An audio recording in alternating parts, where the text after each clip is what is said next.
우리 하나님 말씀 함께 보시겠습니다. 오늘 말씀은 마태복음 10장 5절에서 10절까지의 말씀을 함께 교독하도록 하겠습니다. 신약 성경 마태복음 10장 5절에서 10절까지의 말씀입니다. 마태복음 10장 5절에서 10절까지의 말씀입니다. 저와 여러분이 교독하도록 하겠습니다. 예수께서 이 12를 내보내시며 명하여 이르시되 이방인의 길로도 가지 말고 사마리아인의 고을에도 들어가지 말고 가면서 전파하여 말하되 천국이 가까이 왔다 하고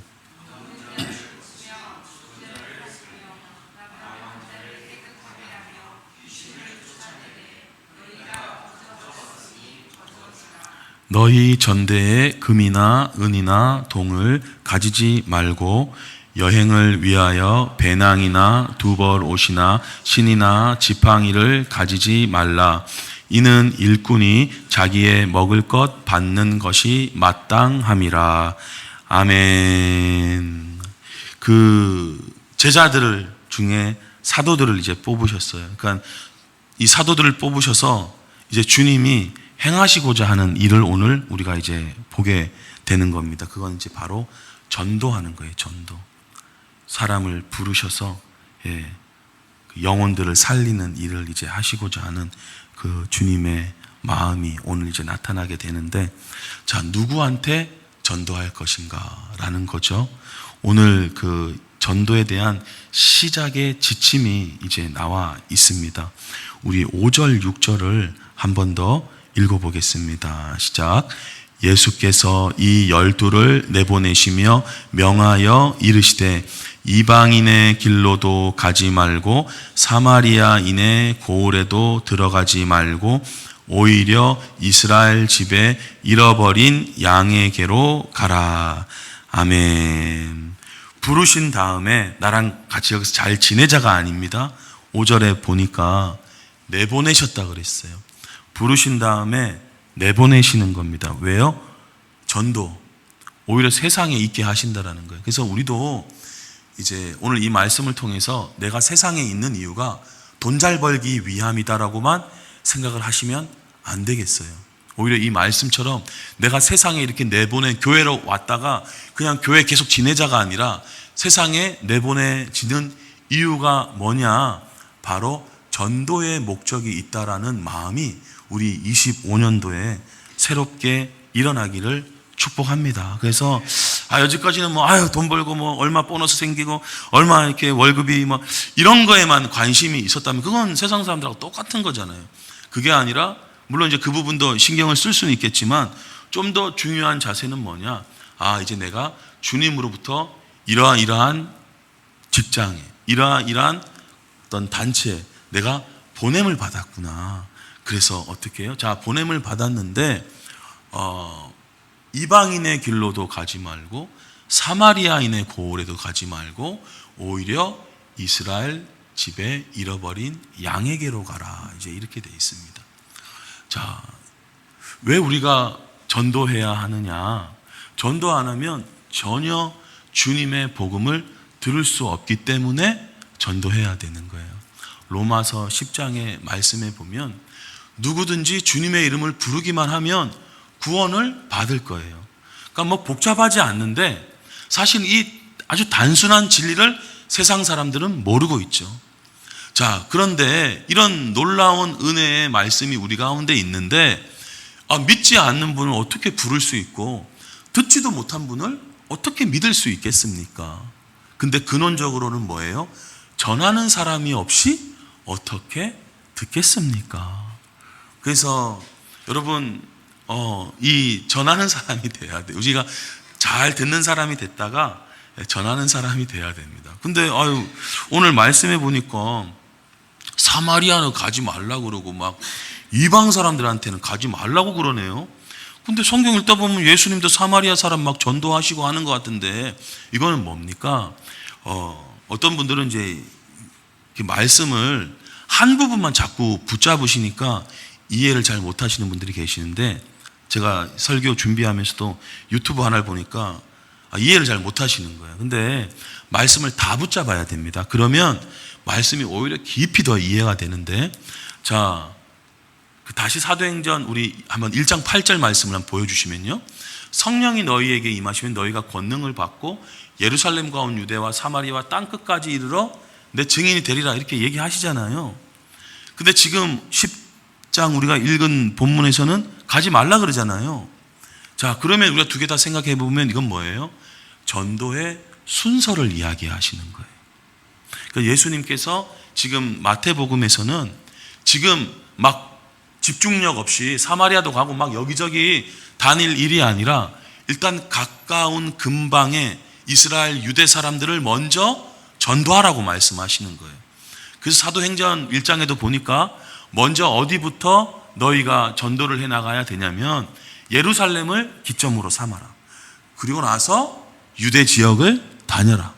그러고 나서 사마리아로 가라. 그러고 나서 땅끝까지 가라. 이렇게 되는 겁니다. 자, 그러니까 그럼 이제 오늘날 이 말씀을 우리에게 한번 적용해 본다면 예루살렘을 가야 되는 건 아니죠. 우리의 주변과 근처는 어디가 되겠습니까? 아주 가깝게 얘기한다면 가족, 친척, 직장 동료, 그 다음에 이웃, 이런 관계들이 되겠어요. 그래서 여러분 전도할 때 들어보신 이야기 중에 뭐 관계 전도다 이런 얘기를 이제 들어보신 분이 계실 거예요. 그러니까 내 주변부터 먼저 전도의 기점으로 삼고 그리고 더 나아가고 하는 방식으로 진행해라, 이렇게 예수님께서 가르쳐 준 거예요. 여러분 빌립 우리가 잘 살펴보진 않았지만 10장 3절에 보면 빌립과 바돌로메라는 이렇게 두 분의 사도 이름이 이제 나옵니다. 이분은 동네 친구예요. 바돌로메는 나다네엘로 이렇게 요한복음에 보면 이름이 나오는 분이거든요. 그래서 친구끼리도 이렇게 전도를 하죠. 그리고 안드레하고 베드로는 뭐예요? 형제예요. 그리고 세리 마태는 나중에 예수님 할 때 집으로 초청할 때 누구들을 초청해요? 세리 동료, 직장 동료들을 초청해서 예수님과 함께 식사하면서 잔치를 한단 말이에요. 고넬료라는 분이 사도행전에 보면 나오는데, 고넬료는 누구예요? 이제 베드로 올 때 이미 친척들 다 모아다가 집에 딱 말씀들을 준비하고 있어요. 그러니까 이미 가까운 내 주변, 왜냐하면 나한테 신뢰가 있기 때문에, 나라는 사람에 대한 신뢰가 있기 때문에 그 가까운 사람부터 전도해 나가기 시작해라, 이렇게 이제 이야기를 하는 겁니다.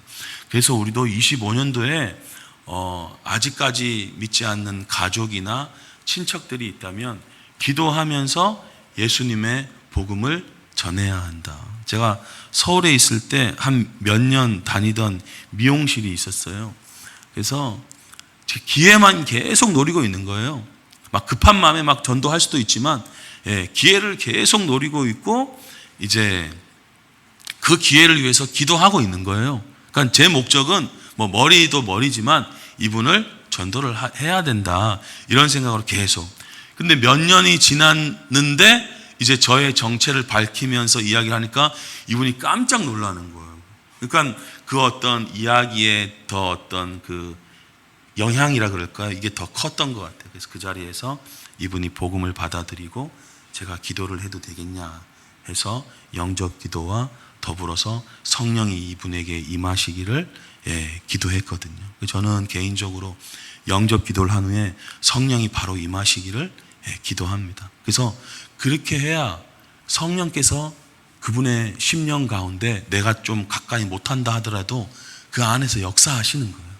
계속 함께 동행하시면서 그분을 계속 마음을 만지시는 작업을 해나간단 말이에요. 그래서 성령이 임하시기를 기도하니까 그분도 뭔가 다른 그런 마음들을 느끼시면서 평안해지시면서 너무 좋다고, 그래서 교회 다니겠다고.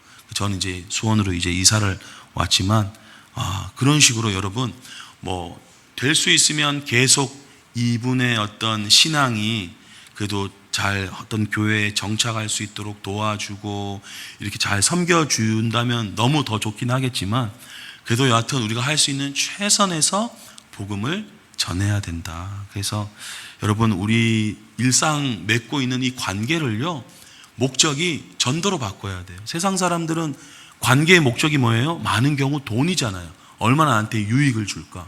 우린 그런 어떤 나에게 유익이 되기보다 내가 이 사람에게 유익이 돼야 되는데, 가장 최고의 선물은 예수님을 전하는 것이다. 그렇기 때문에 최고의 선물을 전하는 것에 우리의 의식과 마음이 이제 깨어 있어야 됩니다. 아마 여기 계신 분들 그 중요성은 더 말할 필요가 없는데, 근데 세상살이 하다 보면 아까 말씀드린 것처럼 영적인 거 다 잊어버리거든요. 그냥 세상살이에 우리가 막 휩쓸리다 보니까 아차하게 되는 거예요.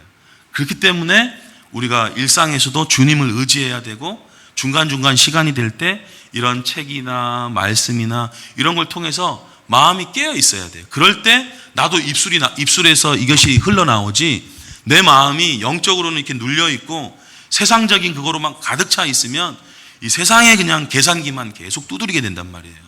그럼 뭐가 이익이 되냐? 다투게 되고 막 비난하는 소리를 하게 되고 뭐 싸우게 되고 막 나도 아우 못해 먹겠다 막 이렇게 되고 막 이렇게 되는데, 자꾸 우리의 마음이 세상에 가셔서도 은혜의 마음으로 이렇게 있게 되면 전도의 말들이 흘러나오게 될 겁니다. 그래서 목적을 내년에 25년도 내가 어느 직장에 어느 곳에 있든지 복음을 전하는 거에 목적을 둬야겠다. 오늘 예수님의 이 말씀처럼 그렇게 이제 시작이 됐으면 좋겠습니다. 그래서 지금 읽은 이 5절은 전도 대상자를 얘기하는 거예요. 먼저 가까운 가족, 친지, 동료, 그렇게 시작을 해 나가봐라. 예수님께서 이렇게 이제 표현을 해 주고 있는 거죠.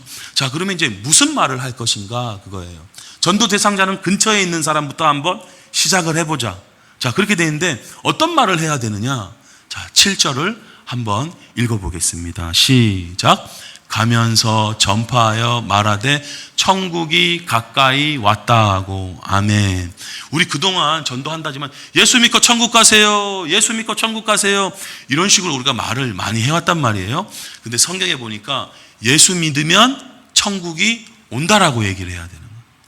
그냥 천국이 간다라는 우리가 설정을 너무 해버린 바람에 어떤 신앙의 스타일이 생기냐면, 죽고 나서 가는 나라 천국, 그리고 이 땅에 사는 동안은 세상 사람들처럼 열심히 돈 벌고 열심히 그냥 일하고 그냥 이렇게 살아가야 되는 것, 이런 식으로 인식되어지는 사람들이 너무 많아요, 그리스도인들 중에. 그러나 천국이 오면 나의 가정, 나의 교회, 나의 직장, 가장 작게는 나의 마음, 천국이 되고 하나님 나라가 되기 시작하거든요. 근데 예수님 믿고 천국, 죽고 나서 천국 가는 거로만 생각하니까 이 땅에서의 삶이 천국이 아니라 지옥의 삶을 경험하고 우울증이 찾아오고 똑같이 허무함이 찾아오고 세상 사람들처럼 지내게 된다. 그래서 반드시 우리가 알아야 될 것은 예수님을 믿으면 천국이 온다라는 거예요. 온다. 예수님 믿으면 천국, 평안이 시작되기 시작하고, 기쁨이 시작되기 시작하고, 담대함이 시작되기 시작하고, 진정한 사랑이 시작되기 시작하고, 진정한 용서가 시작되게 한다. 천국이 온다. 아픈 것들은 떠나가게 된다. 천국이 오기 때문에.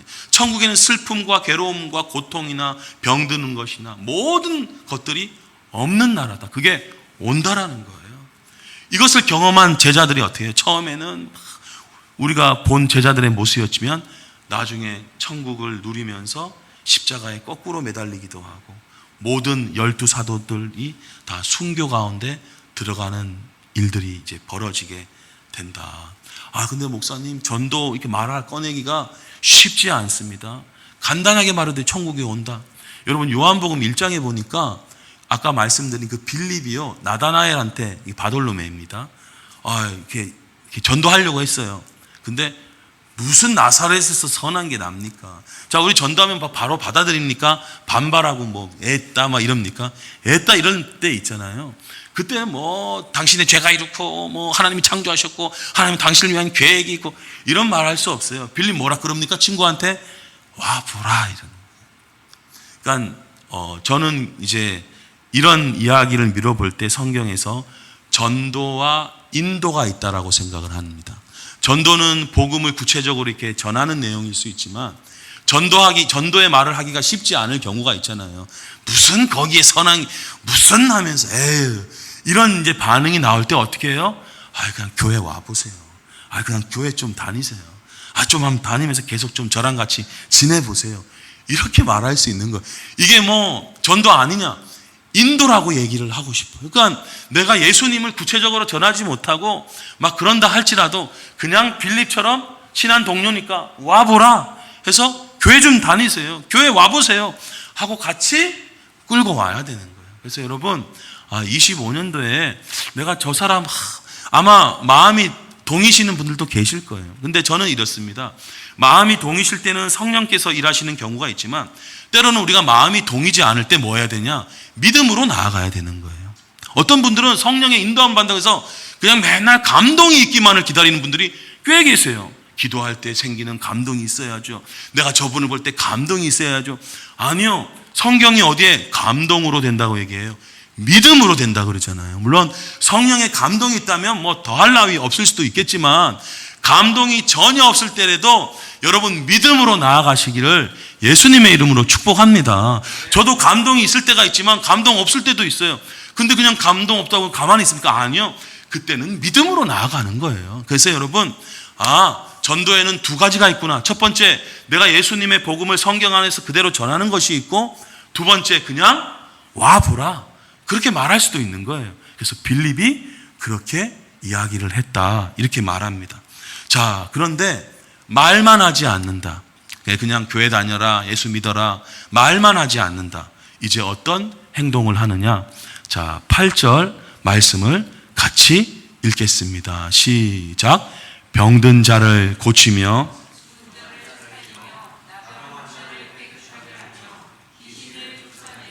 너희가 거저 받았으니 거저 주라. 아멘. 누가 아프다 그러면요 기도해 주세요. 많은 사역자들의 고백, 전도할 때 치유의 은혜가 훨씬 많이 일어난다고 얘기를 합니다. 뭐 꼭 그런 건 아닐지라도 많은 간증이 그런 얘기를 해요. 특별히 성령께서 그때 더 확실히 역사를 하시는 부분이 있고, 그런 이제 반발만 안 한다면, 그 사람들이 순수하고 좋은 마음만 갖고 있다면, 내가 전도하거나 치유를 위해서 기도할 때 그분들은 다 고침을 받습니다. 왜냐하면 그분들이 영적으로 자아가 그렇게 세진 상황이 아니거든요. 그렇기 때문에 치유하는 사람에게 그 의지를 드린다면 기도해서 얼마든지 100% 그분들을 고칠 수 있는 거예요. 근데 그분들이 그런 어떤 의지나 믿음을 나에게 넘겨주지 않고 웃기고 있네 뭐 이럴 경우는 이제 잘 안 되는 경우도 있을 수 있겠지만, 아무것도 모르는 상태에서는 순수한 아기와 같기 때문에 그럴 때는 그 기도를 하는 사람이나 사역을 하는 사람의 믿음으로 회복이 일어날 수 있는 거예요.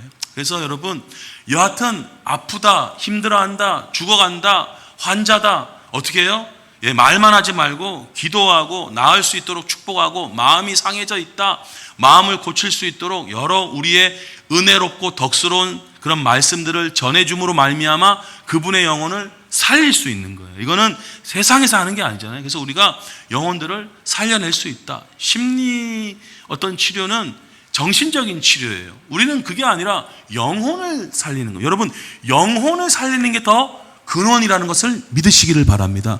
그래서 겉핥기와 같은 거예요. 어떤 부분에서는 필요 없는 것은 아니겠지만, 저는 좀 더 근원적이고 좀 더 주님만이 하실 수 있는 우리가 도구만 된다면 사람을 살리는 사역을 해나가야 된다. 여러분, 한 번뿐인 인생인데 우리가 그냥 뭐 돈 벌고 그냥 뭐 애들 먹이고 뭐 이거로만 하기에는 너무나 아쉬운 인생이에요. 끝까지 사람을 살리는 사역을 해야 된다. 그 중심에 또 뭐가 있냐? 귀신 쫓아내야 되는 거예요. 귀신을 쫓아내야 되는데, 이 어둠의 영을 쫓아내야 되는 거예요. 자, 고린도 후서 4장에 보니까 현대인의 성경으로 보면요, 이 세상 신인 사탄이 믿지 않는 사람들의 마음을 어둡게 했기 때문에 그들은 하나님의 모습인 그리스도의 영광에 대한 기쁜 소식의 빛을 볼 수가 없습니다. 근데 이거 어떻게 해야 돼요? 쫓아내야 되는 거예요. 누구 전도 대상자가 있으면요, 먼저 기도해야 됩니다. 예수의 이름으로 저분의 눈을 가리고 있는 이 더러운 영아 떠나 갈지어다 하고 기도해야 됩니다. 선언해야 돼요. 우리가 쫓아내야 되는 거예요. 그리고 다시 주님의 말씀을 들려주면 이전보다 훨씬 그분이 더 잘 받아들일 수 있게 되는 거예요. 우리가 신앙생활 할 때도 마찬가지입니다. 자, 그래서 우리는 우리 자신을 전파하는 것이 아니라 예수 그리스도가 우리의 왕이십니다. 우리의 주님이십니다. 이거를 전하는 것과 이러한 사역과 전도와 봉사를 위해서 우리는 예수님을 위한 당신의 종이 되었습니다. 그러니까 우리가 전도한다 그러면요, 그 전도 받고 있는 분은 정말 주인인 거예요. 우리가 그분의 종이 돼서 잘 섬겨드려야 되는 거예요. 근데 막 안 듣는다, 에이 답답한 인간아 이러면 안 되겠죠. 특별히 사역을 하는 시간이다, 그분을 위한 종이 되는 거예요. 이걸 바울이 나중에 뭐라고 얘기하냐, 사망은 내 가운데 역사하고 우리 가운데 역사하고 생명은 당신들 가운데 역사하는 겁니다. 자, 이거를 어떻게 표현할 수 있겠어요? 우리 부모님들, 어머님들, 아버님들, 사망은 누구 가운데 역사해요? 우리 가운데 역사하고 자녀들 가운데 뭐가 역사해요? 생명이 역사해가지고. 그래서 우리는 주름이 집혀가고 새벽부터 일하고 그러니까 몸도 아프고 막 이러는데 애들은 어떻게 돼요? 너무 잘 크잖아요. 할렐루야. 우리가 과거에는 나를 위한 삶을 살았다면 이제는 다른 사람을 위한 삶으로 살아가는데 그 시작이 어디서 배웁니까? 가족이에요. 근데 그건 이방 사람들도 하는 거잖아요. 영적인 가족을 만들어 가야 되는 거죠. 그래서 영적인 자녀들이 생길 수 있도록 다시 한번 해산의 수고를 해야 되고, 다시 한번 어떻게 해요? 우리는 사망 가운데 있는 거예요. 이거를 저는 헌신이라고 얘기하고 있습니다. 지금 영적인 헌신이 사라져가고 있는 이때에 우리는 전도라는 귀한 사명을 위해서 어떻게 해요? 다시 우리의 삶 가운데 영적인 헌신이 있을 수 있는 거예요. 막 볼 맞은 일도 사실 많지도 않겠지만 뺨을 맞는다고 하더라도, 소금이 뿌려진다는 일을 너나 잘 믿으라는 모욕을 당한다 하더라도 어떻게 해요? 그것이 헌신 가운데 우리 가운데 일어나야 되는 거예요. 그래서 이 제자들을 세우는 것처럼 우리에게도 그렇게 일어나야 된다. 자, 그런데 이 일들을 어떻게 하라고 얘기하셨습니까? 거저 받았으니 거저 주라고 얘기하잖아요. 거저 받았으니. 그러니까 여러분, 교회 일, 하나님의 일, 이거의 가장 근원적인 밑바탕에 뭐가 있냐면요, 거저 받았으니 거저 해야 된다라는 생각을 하셔야 돼요. 이게 하나님 나라의 경제 원리입니다. 우리가 일주일 내내 세상에 사니까 돈 주고받고 하는 일에 그냥 다 이렇게 절여 있잖아요. 그러니까 다 모든 거를 돈으로 환산해. 이거 얼마짜리다 그래서 교회 청소하는데도 이거 일당으로 치면 그래도 반나절 했으면 한 5만 원, 모든 게 돈으로 생각하면 안 돼요. 자, 그래서 예수님께서 뭐라고 말씀하시느냐, 마지막 9절 10절 같이 읽어보겠습니다. 시작. 너희 전대에 금이나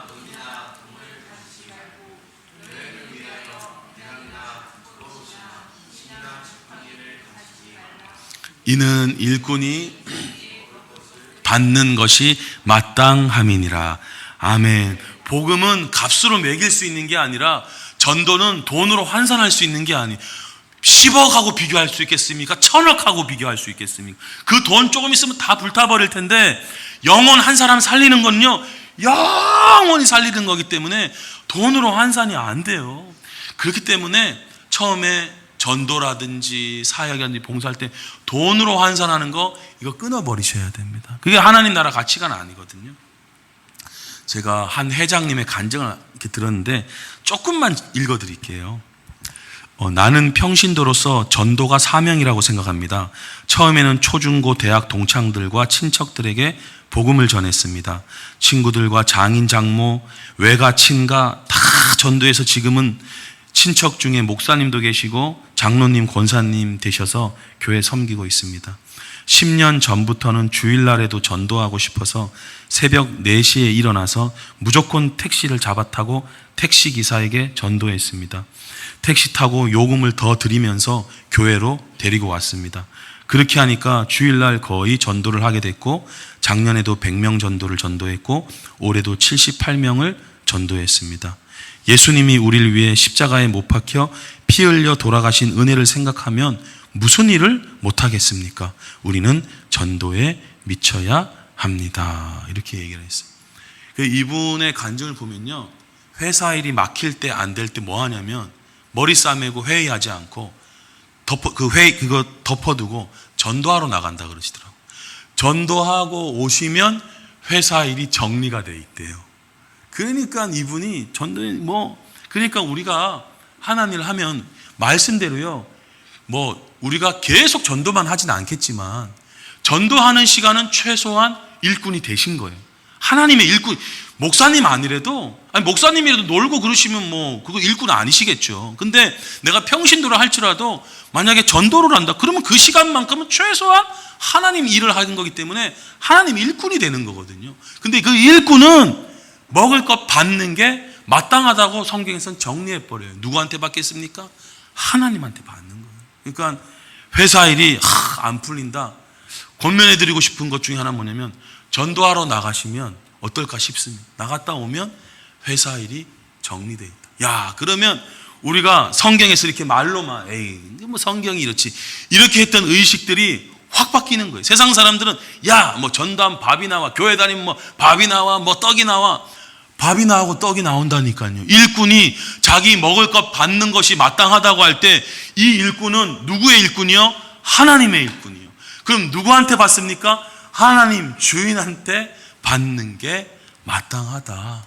우리 이렇게 믿어야 될 줄로 믿습니다. 그래서 시작을 돈과 연관지어서는 안 돼요. 내가 세상 일 돈 버느라 바빠요. 근데 오히려 주님의 일을 하면 주님께서 도와주신다니까. 자, 그래서 오늘 말씀에는 보면요, 이 전도할 때 처음에 기준을 얘기하고 있어요. 가능하면 가까운 지역부터 해가라. 그리고 두 번째 또 여기서 얘기할 수 있는 거는 뭡니까? 돈으로 전도하려고 하는 그런 사역을 먼저 생각하지 말아라. 아까 얘기한 것도 뭐였어요? 예수님 그 천국 가라가 아니라 천국 온다라고 말을 해야 된다. 그리고 어떻게 해요? 그분들을 섬겨라. 그분의 어떤 아픈 상황들, 힘든 상황들 어루만져주고 위로하고 기도해주고 그분들이 살아날 수 있도록 행동으로도 섬겨라. 이렇게 얘기하는 겁니다. 자, 돈과 관련해서요, 이 재정과 관련해서요, 늘 이런 것만은 아닙니다. 마지막으로 이 말씀 읽고 마칠 텐데요, 누가복음 22장에 보면 예수님께서 이렇게 말씀하세요. 내가 너희를 전대 배낭 신발 없이 보냈을 때 어땠냐? 이 물질적으로 부족한 게 있더냐? 없었습니다. 그러니까 뭘 알려주고 싶으신 거예요? 믿음으로 된다는 것을 알려주고 싶으신 거예요, 예수님께서. 돈 없이, 세상은 돈 없으면 안 되잖아요. 세상 살이 할 때 돈 없으면 안 됩니다. 이거는 애들도 다 아는 얘기예요. 근데 하나님 나라의 일도 꼭 돈이 있어야만 하느냐? 주님께서 말씀하세요. 그런 게 아니다. 하나님 나라는 성령으로 역사하는 거고 믿음으로 역사되고 하나님께서 행하시는 것이지 돈으로만 되는 것은 아니다. 자, 그런데 어땠느냐? 진짜 돈 없이 되긴 하던데요. 부족한 게 없던데요. 길 가다가 누가 먹여 주기도 하고 어떻게 하면 돈이 생기기도 하고 참 미안하던데요. 없었습니다. 그렇다면 이제는 전대가 있는 사람도 가지고 배낭 있는 사람도 가지고 이제 검 없는 사람은 겉옷을 팔아 사기도 하고 이렇게 지내라. 지금 이 상황은 예수님 믿기 전 상황하고 똑같은 거예요. 예수님 믿기 전에는 돈으로 하고 이렇게 지냈는데 하나님 나라에 사역할 때는 일단 돈을 내려놓고 사역을 해보는 거예요. 근데 이거 믿음으로 되네? 은혜로 되네? 돈 없이 되네? 이게 믿음으로 이제 확정되어진 사람은 어떻게 해요? 그 다음에 똑같이 예전 방식처럼 돈으로도 사고 누리기도 하고 지내기는 하지만 완전히 다르죠. 예전에 예수님 없이 이렇게 지냈을 때하고 이제 믿음을 가지고 이런 것들을 누리는 거하고는 완전히 다른 삶이죠. 계속 내 마음 가운데는 없이도 되지만 또 주님의 은혜 가운데 누리는 거예요. 물론 어떤 분들은 여전히 10년, 20년 사역하셔도 난 이거 없어야 돼. 말씀에 보면 이거 가지지 말라 그랬어. 저는 그런 분들 존중합니다. 근데 그것이 교리가 돼서는 안 돼요. 우리는 근데 처음에는 분명히 전대 없이 배낭 없이 신발 없이 전도하고 사역을 꼭 해봐야 되는 거예요. 그래서 뭐 사역자들은 뭐 말할 것도 없지만 우리들도 주님의 일을 하고 일꾼이 된다고 할 때는 돈 없이 사역을 해봐야 되는 겁니다. 그렇게 할 때, 야, 이 돈 없이 사역이 되는구나. 아, 전도할 수 있구나. 돈으로 하는 거 아니구나 하는 세상적인 가치관이 완전히 떠나가 버려야 되는 거예요. 그리고 나서 이제 주님의 은혜를 계속 붙잡으면서 뭐 기회가 된다면 뭐 얻을 수도 있고 누릴 수도 있겠지만, 예, 그 마음의 믿음은 변치 않게 나아가야 되는 겁니다. 아프리카 사역하는 선교사님이 이런 고백을 하시더라고요. 외국에서 이제 돈이 많이 이제 지원이 되잖아요, 사역. 그 돈으로 이렇게 사역을 하면 나중에 이 분들이 돈만 바란다 그러시더라고요. 그러니까 우리가 구제하고 이런 거 할 때로 참 지혜롭게 은혜롭게 해야 됩니다. 돈으로 하면 나중에는 예수님이 아니라 돈만 계속, 예, 계속 먹을 것만 계속 찾는 이런 현상이 생겨서, 근데 그렇게 돈이 또 지원됐으니 안 쓸 수도 없고 행복한 고민을 하시더라고요. 오히려 그럴 수도 있겠구나. 왜냐하면 돈이 지원이 됐으니 안 쓸 수는 없고 써야 되는데 오히려 복음. 그래서 지원이 차라리 안 됐으면 이렇게 그냥 또 은혜 가운데 이제 할 텐데, 이런 또 고백이 있는 어떤 얘기를 들은 적이 있습니다. 그렇다고 해서 뭐 선교비를 보내지 말아야 된다 이런 말씀을 드리는 게 아니라, 꾸준히 우리가 지원하고 후원하고 헌금하고 이렇게 해야겠지만, 그것이 세상 방법처럼 돈으로 된다라는, 절대 그것이 아니라 돈 없이도 된다라는 것을 우리가 믿음으로 확인하고 사역이 우리들 가운데 계속 일어나기를 원합니다. 어떤 분들은, 목사님 제가 무슨 자격이 있나요? 내가 어떻게 뭐 예수님을 전할 수 있습니까? 가끔 이런 분이 계시는데, 여러분 아는 집에 가다가 불이 났어요. 내가 소방관이 아닌데 저 뭐 말할 수 있나? 그런 사람이 어디 있습니까? 불 나면 그냥 소방관 아니라도 제껴놓고 들어가가지고 불 났어요 하면서 빨리 나오세요. 그러는 게 당연한 거 아니겠습니까? 그것처럼 내가 알고 있는 지인이 지옥으로 가고 있는 걸 뻔히 우리가 알고 있는데 내가 자격이 없다 뭐 그런 생각을 해서 어떻게 가만히만 있을 수 있겠습니까? 다만 우리가 이 믿음의 생각들을 잠깐 지금 안 하고 있는 것 뿐이지요. 그럼 어떻게 다시 일어납니까? 이런 말씀의 시간을 통해서 다시 회복이 돼야 되는 것입니다. 그래서 여러분 이제 한 해가 저물어 가고 있는데, 아마 올해도 그렇고 우리가 전도 한 명도 안 하고 뭐 누굴 꼭 교회에 데려온다라는 거 이전에 내 입술에서 예수님 믿으세요라는 말 자체가 한 번도 안 나가 본 분들도 계실 거예요. 남아있는 이틀 한번, 예, 이 말씀 창피를 당한다고 해도, 관계가 이상해진다고 해도 꼭 말할 수 있는, 예, 시간이 되셨으면 좋겠고요. 다가오는 25년도에는 내 입술에 전도의 이 복음의 귀한 입술을 전할 수 있는 우리 모두가 되기를 예수님의 이름으로 축복합니다. 아멘.